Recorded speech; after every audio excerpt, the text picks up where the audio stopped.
then you have white in your picture. If there's a gap at the end, like what I have, then there's no white in your image. Instead, the brightest shade in your entire picture is a little bit darker than white. The bigger the gap is here, the darker that brightest part of your picture is. Because just imagine you were in and you had this little bar there underneath your bar chart. All it means is if there's a gap on the end, if there's a gap right there, you don't have these shades right here. The brightest shade in your picture is wherever that bar chart ends. If the bar chart ends over here, then the brightest shade in your entire picture would be right there. So you can see why I wish they had that bar in there. So let's see how we can use that when we're in Lightroom.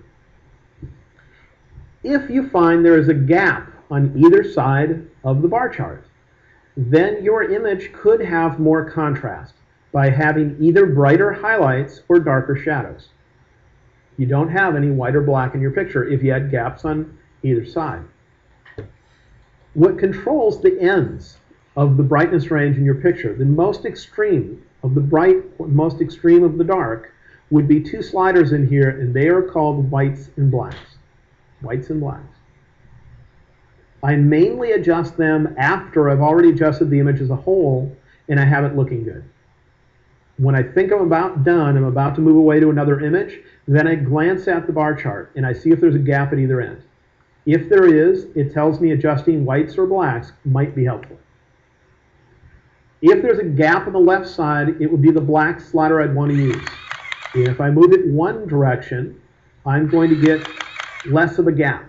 If I move it the opposite direction, I'm going to get more of a gap. So if you look at my histogram right now, when I move blacks in one direction, you see the histogram is jammed over to the left, and if I move it towards the right, it gets a gap. So what I want to do is when I'm done adjusting my picture, and overall I think it's starting to look good, I'm going to glance at the histogram, and on the left side, if there's a gap or there's a really tall spike, I'm going to adjust the blacks to see if it helps my picture. If, on the other hand, there's a gap or a spike on the right side, then I'm going to adjust the whites to see if it helps my picture. A spike means that we have a large area of black or white. And if we're working with a raw file, adjusting those sliders can actually bring back detail where it's looking black or white. So in this image, when I was done adjusting it, I glanced at the histogram. I saw a gap on the right side. What that tells me is I have no white in my picture. That's one reason why my waterfall looks somewhat dull, because there's no white in it. It's not close to white. So I'm going to adjust the whites and see if it helps my image. Do you see how it's brightening up the waterfall, brightening up the brightest part of the image? You don't want to blow out the sky, though. There. If you want to experiment and see what it looks like at one setting and then see if that really helped or not, here's a little tip you could use. And that is with any one of the sliders that are found in Lightroom, you can double click on a slider to reset it to its default position. So I'm going to double click on the white slider to reset it to its default. And I'll look at my waterfall. And then without moving my mouse, I'm keeping it in the same position I was at earlier, I'll click again to bring the slider right back to where it was, and I can see the difference. So I just try not to move my mouse, get it on top of the white slider, double click to reset it, and then click one more time to bring it back to where it was. And I can see the waterfall becoming a little bit more, have a little more life to it because it's getting closer to white.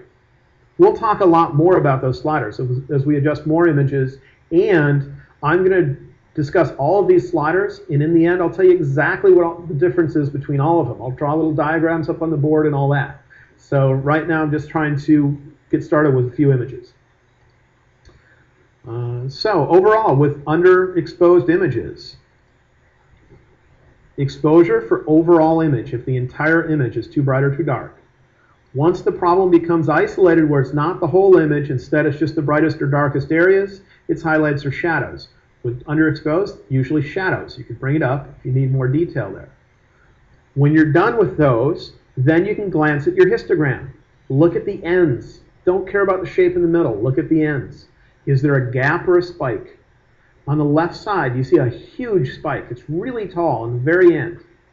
If it's really tall in the very end, or there's a gap, then go to blacks and adjust it. It might help your image.